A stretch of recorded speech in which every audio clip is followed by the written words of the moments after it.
اللہ تعالیٰ کی قدرت تو ایسی ہے کہ وَلَقَدْ خَلَقْنَا الْإِنسَانَ، اور البتہ تحقیق ہم نے پیدا کیا انسان کو، وَنَعْلَمُ مَا تُوَسْوِسُ بِهِ نَفْسُهُ، اور ہم جانتے ہیں کیا خیال آتے ہیں اس کے دل میں، تُوَسْوِسُ جو وسوسہ ڈالتا ہے، بِهِ اس کو، نَفْسُهُ اس کا نفس، اس کے دل میں جو خیال اٹھتے ہیں وہ بھی ہم کو پتا ہوتے ہیں، جو پاس بیٹھا انسان بھی نہیں جانتا ہوتا۔ اس وقت میں کیا سوچ رہی ہوں آپ لوگ مل کر بھی نہیں بتا سکتے مجھے کہ میں کیا سوچ رہی ہوں، لیکن اللہ جانتا ہے کہ میرے دل میں کیا ہے۔ مگر افسوس کہ ہم بندوں سے تو ڈرتے ہیں، شرم کھاتے ہیں، اللہ سے نہیں ڈرتے۔ وَلَقَدْ خَلَقْنَا الْإِنسَانَ، ہم نے پیدا کیا انسان کو، اور ہم جانتے ہیں اس کے دل میں کیا وسوسے اٹھتے ہیں۔ وسوسہ دل میں گزر جانے والے خیال کو کہتے ہیں۔ وَنَحْنُ أَقْرَبُ إِلَيْهِ مِنْ حَبْلِ الْوَرِيدِ، اور ہم زیادہ قریب ہیں اس کے شہ رگ سے بھی، یعنی اللہ تعالی انسان کی شہ رگ سے بھی زیادہ اس کے قریب ہے۔ شہ رگ کیا ہوتی ہے؟ حلق کے ایک کنارے سے کندھے تک، جسے رگے جان بھی کہتے ہیں، اگر وہ کٹ جائے تو انسان مر جاتا ہے، کہ ہم تو اس کی جان سے بھی زیادہ اس کے قریب ہیں۔ ہوتا کیا ہے؟ دل اور دماغ کے درمیان ہوتی ہے شارگ۔ شارگ کی بات اس لیے بھی کی گئی کہ جب دل سے خیال اٹھتا ہے، ابھی دماغ میں نہیں پہنچتا کہ انسان اس کو کوئی معنی دے، ابھی اس میں عقل نہیں استعمال ہوئی ہوتی ہے۔ دل خواہشات کا منبع ہے نا، سوچ کا منبع ہے، سب کچھ ابتدا یہاں سے ہوتا ہے، پھر یہاں سے اٹھ کر دماغ تک جاتا ہے، پھر انسان اس کو معنی پہناتا ہے۔ مثلا آپ کے دل میں کسی کی نفرت آئی، یہاں سے اٹھی دماغ میں گئی، یہاں پھر آپ لاجک پیش کرتے ہیں، اس کی ریزنز تلاش کرتے ہیں کہ میں صحیح ہوں یا غلط ہوں۔ دل نے اپنا کام کر دیا، آگے پھر دماغ نے اس کو سارٹ آؤٹ کیا، صحیح یا غلط گردانا۔ جیسے قرآن پاک میں تھا کہ ان اللہ یحول بین المرء وقلبہ، کہ اللہ انسان اور اس کے دل کے درمیان حائل ہے، یعنی دل سے جو کچھ اٹھتا ہے، جیسے ایک مثلا ہنڈیا پک رہی ہے اور اس کے اندر سے بھاپ اٹھتی ہے، تو اگر اس کے اوپر ڈھکن ہو تو بھاپ باہر نہیں آتی، آپ اگر اس کے اوپر ہاتھ بھی رکھیں تو آپ کو کچھ نہیں ہوگا، جو ہی آپ ڈھکن ہٹائیں گے وہ بھاپ آپ کے ہاتھ تک آ جائے گی۔ لیکن اللہ تعالیٰ کو اس ڈھکن سے کوئی فرق نہیں پڑتا، وہ جو بیچ کا ڈھکن ہے اللہ تعالیٰ اس سے بھی زیادہ قریب ہے اس دل کے، کہ یہاں سے ابھی بھاپ اٹھتی ہی ہے کہ فوراً اس کو پتہ چلتا ہے، اس سے پہلے وہ جانتا ہے کہ اب یہ کرنے کیا والا ہے۔ اتنا قرب کا احساس دلایا اللہ تعالیٰ نے۔ ایک اور جگہ پر آتا ہے وَعْمَلُوا مَا شِئْتُمْ إِنَّهُ بِمَا تَعْمَلُونَ بَصِيرٌ، جو چاہو کرو وہ تمہیں دیکھ رہا ہے جو کچھ تم کر رہے ہو۔ اور پھر اس کے علاوہ اس نے کچھ ایسے فرشتے بھی مقرر کر رکھے ہیں جو مزید گواہیاں تیار کر رہے ہیں۔ إِنَّ عَلَيْكُمْ لَحَافِظِينَ كِرَامًا كَاتِبِينَ يَعْلَمُونَ مَا تَفْعَلُونَ هُوَ مَعَكُمْ أَيْنَمَا تَكُونُوا، وہ تمہارے ساتھ ہے کہیں بھی تم ہو۔ جب تم میں دو لوگ سرگوشی کر رہے ہوتے تو تیسرا وہ بیچ میں ہوتا ہے، ہم اس وقت اس کو بھول جاتے اور سوچتے اچھا وہ فلانا تو نہیں سن رہا جو ہم غیبت کرنے لگے ہیں کسی کی۔ اسی چیز کا یہاں اللہ تعالیٰ احساس دلاتے ہیں وَنَحْنُ أَقْرَبُ إِلَيْهِ مِنْ حَبْلِ الْوَرِيدِ، ہم تو اس کی شاہ رگ سے بھی زیادہ اس کے قریب ہیں۔ إِذْ يَتَلَقَّى الْمُتَلَقِّيَانِ عَنِ الْيَمِينِ وَعَنِ الشِّمَالِ قَعِيدٌ، جب جا لیتے ہیں، یتلقى پا لیتے، پکڑ لیتے ہیں، المتلقیان دو پکڑنے والے، دو پکڑنے والے پکڑ لیتے ہیں، عن الیمین ایک دائیں سے، وعن الشمال بائیں سے، قعید بیٹھے ہوئے۔ دائیں اور بائیں جو بیٹھے ہیں جس قسم کی بات کرتے ہو وہ اپنی ضرورت کے مطابق فوراً پکڑ لیتے ہیں، کیچ کر لیتے ہیں، ان سے کچھ بھی نہیں چھوٹتا، نیکی کی بات ہو یا بدی والی، رات ہو یا دن، ہر جگہ بیٹھے ہیں۔ قعید ما یلفظ من قول، نہیں بولتا کوئی لفظ بھی، کوئی لفظ اس کی زبان سے نہیں نکلتا، الا لدیہ رقیب عتید، مگر ایک محافظ، رقیب محافظ، عتید حاضر، تیار، تیار نگران، تیار محافظ اس کو کیچ کر لیتا ہے۔ نمبر 1 اللہ تعالیٰ خود ہر چیز دیکھ رہے ہیں۔ نمبر 2 اللہ تعالیٰ نے فرشتے مقرر کر رکھے ہیں، دائیں بھی اور بائیں بھی، جو بیٹھ کے ہر بات لکھ رہے ہیں۔ کوئی لفظ انسان کے منہ سے نہیں نکلتا مگر ایک حاضر باش نگران موجود ہوتا ہے، اور انسان سوچتا بھی نہیں، احساس بھی نہیں کرتا کہ جو کچھ وہ زبان سے نکال رہا ہے وہ آگے جا کر اس کے ساتھ کیا معاملہ کرنے والا ہے، اس کی وجہ سے اس پر کیا گزرنے والا ہے. اسی لیے نبی اکرم صلی اللہ علیہ وسلم نے زبان کی حفاظت کی سب سے زیادہ تلقین کی. آپ صلی اللہ علیہ وسلم نے فرمایا من کان یؤمن باللہ والیوم الآخر فلیقل خیرا او لیصمت. جو کوئی اللہ اور آخرت پر ایمان لاتا ہے اسے چاہیے کہ اچھی بات کہے ورنہ چپ رہے، خاموش رہے، مت بولے. اگر کوئی اچھی بات بولنے کو نہیں تو بلا ضرورت مت بولے، کیونکہ ہر لفظ لکھا جا رہا ہے. میں کبھی سوچتی ہوں کہ نبی صلی اللہ علیہ وسلم کی سب باتیں لکھی گئی تھی نبوت کے بعد. 23 سال میں انہوں نے اتنا کم بولا کہ بس چند احادیث ہیں قولی. جو بات بولتے تھے حکمت کی یا کوئی کام کرتے تھے سب ریکارڈ ہو رہا تھا. یعنی حدیث دوسرے لفظوں میں کیا ہے؟ نبی صلی اللہ علیہ وسلم کا اعمال نامہ جو دنیا میں ہی تیار ہم دیکھ رہے ہیں. کتنا خوبصورت نامہ اعمال تھا. آپ نے جو بولا لکھ لیا گیا، جو کیا لکھ لیا گیا، غصہ کیا لکھ لیا گیا، خوشی کی لکھ لیا گیا، ہر چیز لکھ لی گئی اور بتا دیا گیا کہ یہ ہوتا ہے نامہ اعمال. تم نے بھی ایسا ہی نامہ اعمال لانا ہے. لقد کان لکم فی رسول اللہ اسوۃ حسنہ. اور دوسری طرف ہماری باتیں ان گنت، کسی وقت ان کو سٹاپ لگتا ہی نہیں، بولے چلے جاتے ہیں، بولے چلے جاتے ہیں، سوچے بے سوچے، خیر ہے یا شر، جو دل میں آیا بس کہے چلے گئے. گمان کے بعد سب سے بڑی بات جو انسان کے لیے نقصان دہ ہوتی ہے وہ زبان سے نکلی ہوئی بات ہے. اسی لیے آپ صلی اللہ علیہ وسلم نے فرمایا کہ تم مجھے 2 چیزوں کی ضمانت دو، میں تمہارے لیے جنت کی ضمانت دیتا ہوں. ایک شرمگاہ کی اور ایک زبان کی، کہ ان 2 چیزوں کا غلط استعمال نہیں کرو گے تو جنت ہے تمہارے لیے. لیکن ہمارا سارا بگاڑ انہی 2 چیزوں کی شہوت سے آتا ہے. زنا جس طرح عام ہو چکا ہے اس دور میں شاید ہی کبھی ہو، اور یہ بھی قیامت کی نشانیوں میں سے ایک نشانی ہے کہ زنا عام ہو جائے گا. یہ شرمگاہ کی حفاظت نہ کرنے کا نتیجہ ہوگا. اور دوسری طرف زبان کی حفاظت نہ کرنے کا نتیجہ، اور دونوں کے نتائج ایک جیسے ہی ہیں، اور وہ جہنم. وجاءت سکرۃ الموت بالحق، اور آ گئی موت کی سکرات حق کے ساتھ. موت کی بے ہوشی حق لے کے آ پہنچی، حق کے ساتھ آ گئی، حق لے آئی، حق دکھا گئی.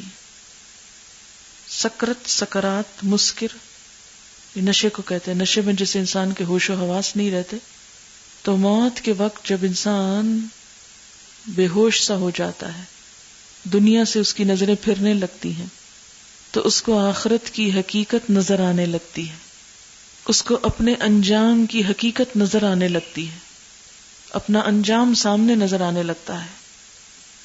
موت کے وقت وہ وعدے سچے نظر آنے لگتے ہیں جو دنیا میں اس سے کیے گئے تھے رسولوں کی زبانی، جنت اور دوزخ کے بارے میں. اپنے اعمال کی قیمت نظر آنے لگتی ہے کہ کیا لے کر آیا ہوں. مرنے کے ساتھ ہی بے ہوشی میں ہی انسان کو اپنی اگلی منزل نظر آنے لگتی ہے کہ میرا اب انجام کیا ہوگا، مجھے کہاں جانا ہوگا. وجاءت سکرۃ الموت بالحق. اور سکرۃ الموت کا مطلب کیا ہے؟ موت کی غشی. اسے غمرات الموت بھی کہا گیا. موت کی ڈبکیاں، جیسے ڈوبتے انسان کو سانس نہیں آتا، اسی طرح اس وقت بھی سانس رکنے لگتا ہے. صحیح حدیث میں ہے کہ حضور صلی اللہ علیہ وسلم پر جب موت کی غشی طاری ہونے لگی تو آپ اپنے چہرے مبارک سے پسینہ پوچھتے جاتے اور فرماتے جاتے سبحان اللہ، موت کی بڑی سختیاں ہیں. اور حضرت عائشہ کی روایت میں ہے کہ نبی صلی اللہ علیہ وسلم پر سکرات الموت کو دیکھ کر وہ کہتی کہ میرے دل میں کبھی کسی کے بارے میں برا خیال نہیں آیا، اس لیے کہ موت کی سکرات برحق ہیں. یہ معنی بھی ہے اس کا، جاءت سکرۃ الموت، آ گیا سکرات الموت، بالحق، حق کے ساتھ، یعنی اس کا آنا برحق تھا اور وہ آ گیا، اس کا آنا سچا تھا اور وہ سچائی پوری ہو گئی. ذالک ما کنت منہ تحید. یہ وہی چیز ہے جس سے تو بھاگتا تھا، جس کے بارے میں سوچنا نہیں چاہتا تھا، جس کے بارے میں تیاری نہیں کر رہا تھا، جسے کل پہ ڈالا ہوا تھا، اچھا پھر کر لیں گے. وَنُفِخَ فِي الصُّورِ، اور سور میں پھونکا گیا. ذَلِكَ يَوْمُ الْوَعِيدِ، یہ ہے وہ دن جس کا تجھے خوف دلایا جاتا تھا، یہ ہے وعید کا دن. وَجَاءَتْ كُلُّ نَفْسٍ، اور آ گیا ہر شخص، مَعَهَا سَائِقٌ وَشَهِيدٌ، کہ اس کے ساتھ ایک ہانکنے والا ہے اور ایک گواہ ہے. اور شاید یہ وہی دو فرشتے ہیں جو دنیا میں کرامن کاتبین کی شکل میں اس کے ساتھ تھے، اس کے قول اور عمل کا ریکارڈ مرتب کر رہے تھے. اب نقشہ بتایا گیا کہ جب انسان موت کی بے ہوشی کے ساتھ ختم ہو جاتا ہے تو اسے انتظار کرنا ہے یہاں تک کہ سور پھونک دیا جائے. جو ہی سور پھونکا جائے گا تو ہر شخص کے ساتھ دو فرشتے چپک جائیں گے. ایک سائق ہوگا، ایک شہید ہوگا، ایک اسے گھسیٹ کے لا رہا ہوگا، سائق کہتے ہیں نا ڈرائیور کو، ایک اسے گھسیٹ کے لا رہا ہوگا میدان حشر میں، اور دوسرا اس کے خلاف گواہی دے گا اور اسے کوسے گا، لَقَدْ كُنْتَ فِي غَفْلَةٍ مِّنْ هَٰذَا، یقیناً اس چیز کے بارے میں تم غفلت میں تھے. فَكَشَفْنَا عَنْكَ غِطَاءَكَ، تو ہم نے تیرا وہ پردہ ہٹا دیا. فَبَصَرُكَ الْيَوْمَ حَدِيدٌ، تو تیری نگاہ آج بڑی تیز ہے، بہت تیز ہے، خوب تیز ہے. آج وہ سب کچھ تجھے نظر آ رہا ہے جو دنیا میں نظر نہیں آتا تھا. آج ہمیں وہ سب کچھ سچائی نظر نہیں آتی، اسی لیے ہم لغویات میں پڑے ہوئے ہیں. اگر ہمیں آخرت کی شدتوں کا یقین ہو جائے تو یہ سب کچھ بھول جائے، سب مستی ختم ہو جائے جو آج ہمیں سیدھے رستے پہ جانے سے روکے ہوئے ہے. لَقَدْ كُنْتَ فِي غَفْلَةٍ مِّنْ هَٰذَا، اس چیز کی طرف سے تم غفلت میں مبتلا تھے. فَكَشَفْنَا عَنْكَ غِطَاءَكَ، تو ہم نے تیری غفلت دور کر دی. غطاء کہتے ہیں ڈھکن کو، تیرا وہ پردہ ہٹا دیا، ڈھکنا اتار دیا. فَبَصَرُكَ الْيَوْمَ حَدِيدٌ، کل تک تیری نگاہ جو نہیں دیکھتی تھی آج بہت تیز ہے، سب دیکھ رہی ہے، سب نظر آ رہا ہے، ہر چیز عین الیقین سے دیکھ رہے ہو. وَقَالَ قَرِينُهُ هَٰذَا مَا لَدَيَّ عَتِيدٌ، اس کے ساتھی نے عرض کیا جو میری سپردگی میں تھا حاضر ہے. یہ ساتھی کون آ گیا یہاں؟ یہ وہی فرشتہ ہے جس کے پاس نامہ اعمال تھا، اور وہ کیا کہے گا؟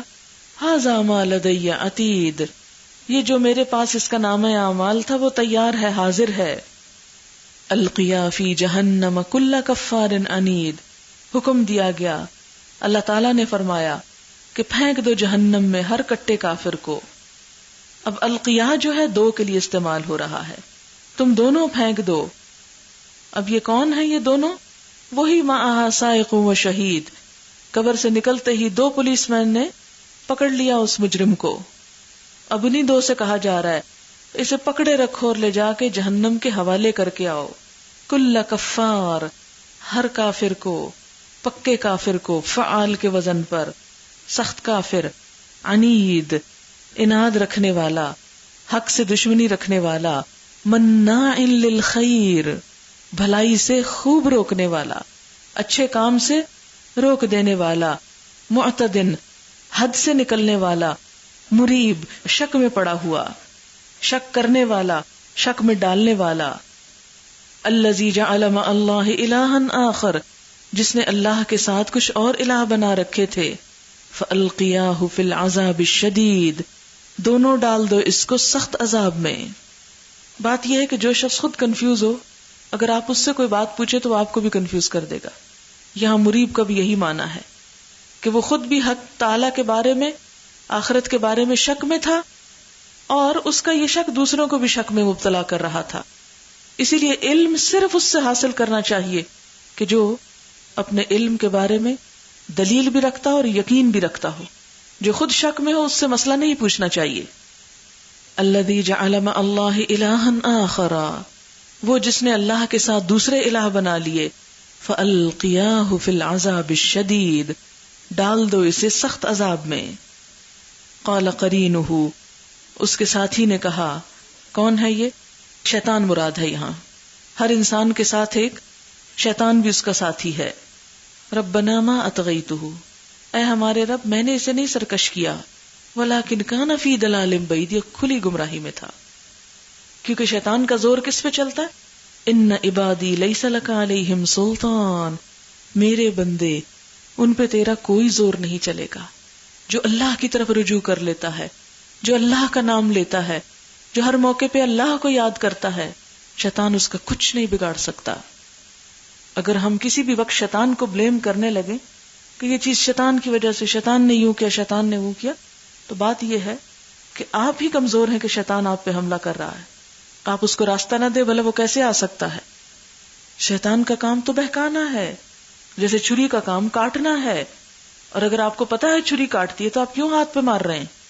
اگر آپ کو پتا ہے شیطان بہکاتا ہے تو کیوں آپ اس کے سامنے کمزور پڑ رہے ہیں کہ وہ آپ کو بہکا لے جائے؟ آپ کی عقل ماری ہوئی ہے۔ اسی لیے شیطان قیامت کے دن برات کرے کہ اگر رب میں نے نہیں اسے گمراہ کی، یہ خود ہی گمراہ ہونا چاہتا تھا، یہ اس کا اپنا قصور ہے، اسی لیے اس نے میری بات مان لی۔ ظاہر ہے کہ اگر آپ کے اندر خواہش نفس نہ ہو، شیطان آپ کا کیا کر سکتا ہے؟ گڑبڑ تو اپنے اندر سے انسان کی شروع ہوتی ہے۔ اگر کوئی اپنے گھر کو تالا لگا کے نہیں رکھتا تو چور کا کیا قصور ہے؟ وہ تو ہر کھلے جگہ پر آ جائے گا۔ جیسے ایک عورت کے اوپر جب جن آیا تو اس نے کہا کہ تو بھی مخلوق اور میں بھی، میں تو اپنے کام سے جا رہا تھا، اس عورت کے لمبے ناخن دیکھ کر مجھے اندر گھسنے کا خیال آ گیا، ٹیمپٹیشن ہو گئی کہ راستہ کھلا ہے چلو اندر۔ جب آپ دروازہ کھولتے ہیں شیطان کے لیے تبھی وہ آتا ہے نا، پھر آ جاتا ہے، پھر آپ کو بہکانے لگتا ہے۔ اور وہ وجوہات بھی بتائی تھی کہ جن 4 رستوں سے وہ آتا ہے، کون کون سی ہیں وہ؟ غصے کی کثرت، خوف کی کثرت، شہوت کی کثرت اور خوشی کی کثرت، یعنی بہت خوش ہو کے، جب بہت ایکسٹریم پہ خوش ہوتے ہیں آپ تو کہکے لگانے لگتے ہیں، یہ راستہ ہے شیطان کے آنے کا۔ بہت جب آپ خوف زدہ ہوتے ہیں، کمزور پڑ جاتے ہیں، راستہ ہے شیطان کے آنے کا۔ جب آپ شہوت کا شکار ہوتے ہیں، اور شہوت میں بھوک بھی ہے، سیکس بھی ہے، سب کچھ آ جاتا ہے، تو آپ کمزور پڑ گئے شیطان کے آگے۔ تو اسی طرح غصہ بھی عقل کو معوف کر دیتا ہے، تو شیطان مسلط ہو جاتا ہے۔ اور جیسے قرآن میں آتا ہے مَن یعش عن ذکر الرحمن نقیض لہ شیطانا، جو رحمان کے ذکر سے غفلت برتتا ہے اسی میں ہم شیطان مسلط کرتے ہیں۔ اگر آپ خود ذکر کرنے والے ہوں، اللہ کو یاد کرنے والے ہوں، اللہ کے ساتھ آپ کی تھوڑی سی بھی دلچسپی ہو، محبت ہو، توجہ ہو، شیطان کا پھر کیا کام آپ کے پاس؟ وہ اسی لیے بار بار آپ کے پاس چلا آتا ہے، اس لیے کہ آپ نے اللہ کا دامن ہی نہیں تھاما، اس کو مضبوط پکڑا ہی نہیں، اور ایک بہانہ تلاش کر لیا، شیطان نے یہ کر دیا، شیطان نے وہ کر دیا۔ قال لا تختصموا لدی، کیونکہ انسان وہاں جا کے بھی شیطان کو بلیم کرے، اللہ تعالیٰ اس نے مجھے بہکایا، یہ ہے سبب، اس نے مجھے گمراہ کیا۔ شیطان کہے گا نہیں میں نے نہیں کیا، یہ تو خود گمراہ ہونا چاہتا تھا، اسی لیے اس نے میری بات مانی۔ اللہ تعالیٰ چپ کرا دیں گے، لا تختصموا لدی، میرے پاس مت جھگڑو، وقد قدمت الیکم بالوعید، میں تم کو پہلے ہی برے انجام سے خبردار کر چکا تھا، میں نے تو وعید پہلے ہی سنا دی تھی، میں نے تو انجام پہلے ہی بتا دیا تھا، میں نے تو سزا پہلے ہی بتا دی تھی کہ نافرمانی کرو گے تو کہاں انجام ہوگا۔ میں نے رسولوں کے ذریعے، کتابوں کے ذریعے تمہیں پہلے ہی بتا دیا تھا کہ کس بات پر میرا غضب بھڑکتا ہے۔ ما یبدل القول لدی، میرے پاس بات بدلی نہیں جاتی، میں نے جو کہہ دیا۔ وما انا بظلام للعبید، اور میں بندوں کے اوپر ظلم کرنے والا نہیں ہوں کہ بغیر جرم کے جو انہوں نے کیا انہیں سزا دوں۔ یہ جو کچھ آج تمہارے ساتھ ہونے لگا ہے یہ تمہارے اپنے ہاتھوں کی کمائی ہے، خود کر کے بھیجا ہے۔ تو کون کون سی چیزیں ہیں جو انسان کو جہنم کا مستحق بناتی ہیں؟ اللہ نے وہ صفات گن کے بتا دی ان آیات میں۔ نمبر 1 انکار حق، حق بات کو نہ ماننا۔ نمبر 2 اللہ کی ناشکری۔ نمبر 3 حق اور حق والوں سے دشمنی۔ نمبر 4 بھلائی کے راستے میں رکاوٹ بننا، مناع للخیر۔ نمبر 5 اپنے مال سے خدا اور بندوں کے حقوق ادا نہ کرنا، مال اللہ کی راہ میں نہ دینا۔ نمبر 6 اپنے معاملات میں حد سے بڑھ جانا۔ نمبر 7 لوگوں پہ ظلم اور زیادتیاں کرنا۔ نمبر 8 دین کی صداقتوں پہ شک کرنا اور دوسروں کے دلوں میں بھی شک ڈالنا۔ اور یہ سب کام شیطان کی ہمراہی میں ہوتے ہیں، جو تھپکیاں دیتا ہے، تسلی دیتا ہے، بالکل ٹھیک کر رہے ہو، یہی کرنا چاہیے تم کو۔ لیکن یاد رکھیں اللہ کی عدالت میں کوئی رحم کی اپیل نہیں۔ دنیا میں تو اگر کوئی پکڑا جاتا ہے تو کبھی صدر سے، کبھی وزیر اعظم اور کبھی کسی اور عہدیدار سے رحم کی اپیل کی جاتی ہے کہ اسے معاف کر دیا جائے، سزائے موت معاف کر دی جائے۔ ما یبدل القول لدی، اللہ کے ہاں نہیں معاف کی جائے گی، اور میں کوئی ظلام نہیں ہوں کہ بے قصوروں کو سزا دے رہا ہوں۔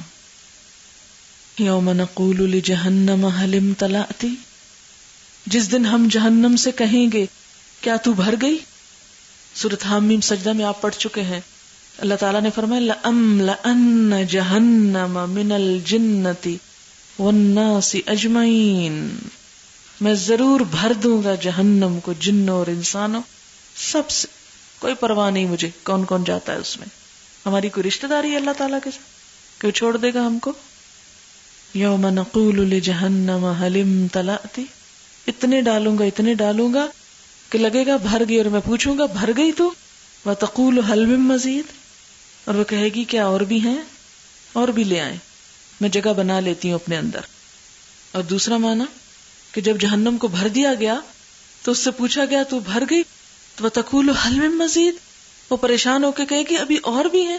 میں سمجھتی تھی کہ بس دونوں معنی ہو سکتے ہیں، ایک یہ کہ اور طلب کرے گی، اور دوسرا یہ گھبرا کے کہے گی اور بھی ہیں، ابھی اور رہتے ہیں، اتنے ڈالے جا چکے ہیں ابھی اور بھی رہتے ہیں. اب کچھ لوگوں نے یہاں یہ مطلب سمجھنے کی بجائے کہا اچھا جہنم بول سکتی ہے بھلا؟ تو بات یہ ہے کہ اللہ نے تمہیں بولنا سکھایا، تمہاری زبان کے ٹکڑے کو کس نے بولنا سکھایا؟ تو وہ اللہ اس جہنم کو بولنا نہیں سکھا سکتا. انطقنا اللہ الذی انطق کل شیء وازلفت الجنۃ للمتقین، جنت متقی لوگوں کے قریب لائی جائے گی. متقی اللہ سے ڈرنے والے، کھلے چھپے حاضر غائب ہر حال میں اللہ سے ڈرنے والے. وازلفت الجنۃ للمتقین غیر بعید، اور جنت متقین کے قریب لے آئی جائے گی، کچھ بھی دور نہ ہوگی. ھذا ما توعدون لکل اواب حفیظ، یہ ہے وہ چیز جس کا تم سے وعدہ کیا جاتا تھا ہر اس شخص کے لیے جو بہت رجوع کرنے والا ہو. اواب، حفیظ بڑی حفاظت کرنے والا، نگہداشت کرنے والا. اواب جس نے نافرمانی اور خواہشات کی پیروی کا راستہ چھوڑ کر اللہ کی رضا کا راستہ اختیار کیا، جو ہر اس چیز کو چھوڑ دے جو اللہ کو ناپسند ہے، ہر اس چیز کو اختیار کر لے جو اللہ کی پسند ہے، کثرت سے اللہ کی طرف رجوع کرے، معافی مانگے، ذکر کرے، اپنے ہر معاملے میں اس کی طرف لوٹے. اواب ہر چیز اس کے سپرد کر دے، اسی پہ توکل، اسی پہ بھروسہ، اسی کی خاطر محبت، اسی کی خاطر نفرت، اسی کے لیے لینا، اسی کے لیے دینا، جس کا ہر کام ابتدا بھی اللہ کے نام سے ہوتی اور انتہا بھی وہیں جا کے ہوتی ہو، اور درمیان میں بھی بس وہی اور وہی ہو. ھذا ما توعدون لکل اواب حفیظ، اور حفاظت کرنے والا، اللہ کے حدود، اللہ کے فرائض، اس کی حرمتوں، امانتوں کی حفاظت، اللہ سے کیے ہوئے وعدوں کی حفاظت، اپنے وقت، اپنی قوت، اپنی محنت، اپنی کوششوں کی حفاظت کہ غلط کام میں استعمال نہ ہو. حفیظ وقت کی حفاظت کہ بیکار چیز میں ضائع نہ ہونے پائے، قوت کی حفاظت کہ غیر ضروری چیزوں میں طاقت لگ کے ضروری چیز کے لیے وقت بچا سکوں، اپنی محنت اور کوشش کی حفاظت کہ کسی غلط کام میں نہ لگے، کیونکہ ہے تو محدود، جو دی گئی بس وہی دی گئی، چاہو تو اچھے کام میں لگا لو چاہے غلط کام میں لگا لو. ایک دن کے 24 گھنٹے 24 یا 25 نہیں ہو سکتے، چاہے تو ان 24 کو استعمال کر لیں، چاہے تو وقت ادھر ادھر کی فضولیات میں ضائع کر دیں. ادھر بیٹھ گپ شپ لگا، اس سے دیکھ، اس سے مل، اس سے بات کر، ہر وقت بس انجوائمنٹ کا بھوت سر پہ سوار، وقت کاٹا جا رہا ہے. اللہ کے حفیظ بندے اس میں نہیں آتے، وہ لمحہ لمحہ دیکھتے ہیں کس چیز میں جا رہا ہے، کیا کر رہا ہوں اس وقت.